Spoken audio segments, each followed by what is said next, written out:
With the 27th pick in the 2017 NFL Draft, the Buffalo Bills select Tre'Davious White, defensive back, LSU. This is the first corner I would have taken here. And when Jamal Adams put his stamp of approval on him, I said, look, this is the guy who I'm going to put number one. This is a Sean McDermott type of pick. A guy who's this steady. Doesn't blow you away with his measurables, but he is steady. This is the kind of guy that will play multiple years in the NFL. Tre'Davious White is indeed a McDermott kind of guy. You can just feel it. He has a wealth of experience, having played in 48 games where he allowed a catch percentage of 44.8%. He was targeted 165 times and allowed only 74 receptions, picked off 4 passes, and got his hands on 23 more. He gets the job done by utilizing his football intelligence and technique.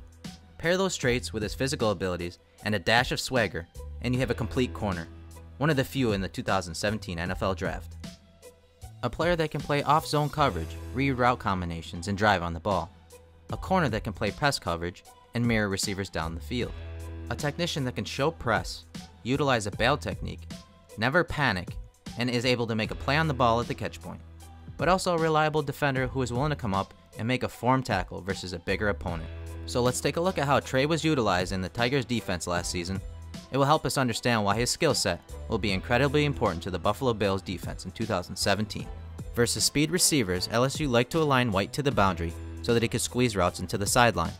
The larger the receiver, the more likely that defensive coordinator Dave Aranda had White matched up with him. Of course, Aranda also had White in the slot a lot in his final season at LSU, especially if the offense was in trips. These were just a few of his roles in LSU's 10th ranked defense in 2016. The Bills will ask him to play similar roles in their defense come September, and I have a feeling that with the abilities that we are about to cover, and some more top-notch coaching, White will indeed make a difference on day one. As I mentioned earlier, he is an intelligent player. He knows where his help is, how far he needs to carry a receiver, and when to replace a defender. That intelligence is key when playing in the slot. As a slot defender, you must know where your help is coming from, as it typically incorporates coverage help from the linebackers and safeties. On this play, he knows Adams is deep, so he plays outside, gets into a good trail technique, and allows Adams to play over the top, making this throw that much more difficult. He is a sound, assignment-based defender. As a receiver releases inside, he alerts his teammate Duke Riley of the crosser and drops to his zone, finds the threat entering his area, and separates him from the ball. His understanding of how teams are going to attack him keeps him in position to prevent big plays. Everything is kept in front of him, and if he allows a reception, he's the defender that's bringing the receiver down. In 2016, White only gave up 3 passes that traveled 10 yards or more. As a corner, you will give up your fair share of receptions, especially if you're a slot defender. Tackling and limiting yards after the reception is paramount, even more so in the AFC East. That's why Sean McDermott has stressed this all offseason. Whether it is a short, quick receiver or a taller jump ball receiver, he can bring them down. That's a testament to his technique. He always puts his body in a position to bring the receiver down. Like Carolina's second-round draft pick, James Bradberry last season, he recognizes a swing pass and can make the open field tackle with ease. On this third down play, White drops to his zone, senses the running back leaking out, drives and wraps up the back to force 4th down. That's the kind of tackling you need from your zone defenders. Versus the run, he takes very good angles to the ball, leverages his gaps well, and can make the sure tackle. He only missed 5 tackles all of last season. Post-draft, I heard fans say that he isn't a physical defender, that he shies away from contact. I did not see that on film at all. White is physical in coverage, but not in the manner that most people think. He wasn't asked to jam receivers when in press, he was often asked to just mirror them. His physicality or disruption skills occurred during the receiver's drive phase, not the release. He is a pesky defender that uses his hands to keep himself in phase, but just enough that doesn't get him flagged. His ability to mirror and disrupt at the top of routes are craftily used to cut off routes as well. This is a skill that not many corners entering the league have. On this play, he is locked onto the number 1 wide receiver to the field. He takes inside leverage and presses the receiver to the boundary. The receiver dips his right shoulder to slip the press and cuts to the post. White senses the counterattack, immediately flips his hips and gets into the hip pocket of the receiver, but continues to use his left hand on the upfield hip of the receiver to remain in phase. He is almost always in phase. This allows him to make plays on the ball at the catch point. In 2016, he registered 12 pass deflections and 3 interceptions.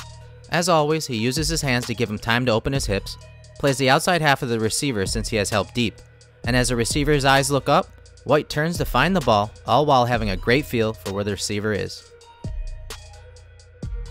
He has the closing speed to eliminate crossers, and I think that will be important if McDermott plans on playing more cover 3 or pattern matching coverage. Deep ends behind the linebackers and in front of the post safety are just one way teams like to attack that defense. He is extremely effective against bigger wide receivers and tight ends.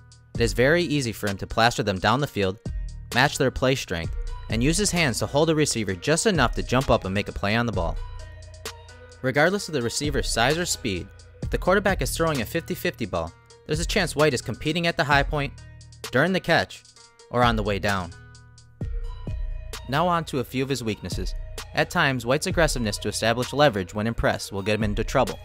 White wants to force a receiver to get right into his route stem so that he can open his hips and run. But when receivers drive inside or out, then cut back across White's face, his feet tend to stall. His grabbiness may seem like it will be an issue, but it isn't. He was only called for 1 pass interference and 2 holding penalties in all of 2016. That's because when these situations arose, his technique was much better than in the prior 2015 clip. Instead of fighting his momentum and grabbing the receiver, in 2016 he rolled his hips through, spun around, and got his eyes right back on the midline of the receiver to get back into phase. White wants to mirror a receiver's every move, so those kind of releases will eat him up at times. That's why LSU had him into the boundary often, but also taught their DBs to save and shuffle. This is a technique that McDermott teaches day one. It allows a corner to take his read steps in a shuffle rather than in a backpedal, where a receiver can win during the release. The technique minimizes the need for elite change of direction skills and will put the DBs into a position to not get beat deep. The staff knows they must limit how often he is in a backpedal because he does lack the elite feet and change of direction skills needed to play pure man coverage. Stutter releases will be a toss-up because receivers will be able to separate. So Frazier and McDermott have to put him in positions where he can win. How will they do that?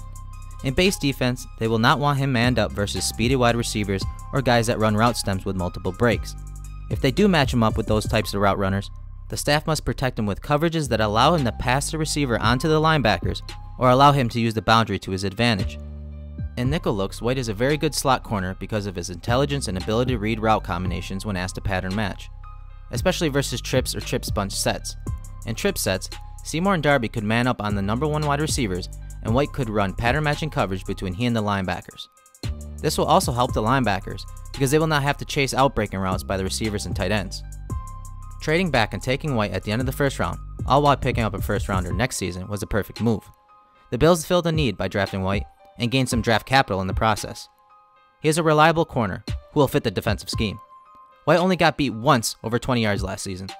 That's a staple of McDermott's cover 3 defense and the cornerstone of Leslie Frazier's cover 2 shell. White's ability to play zone and man coverage, his aggressiveness, and his technique, along with McDermott's ability to disguise coverages and blitzes, should lead to a productive season from the rookie. You would say that's an exceptional play from a corner, but we see that play from Tre'Davious White every single week. Such a competitor, so long and so difficult to complete balls against. They've had so many great defensive backs at LSU, and White expected to have a terrific NFL career.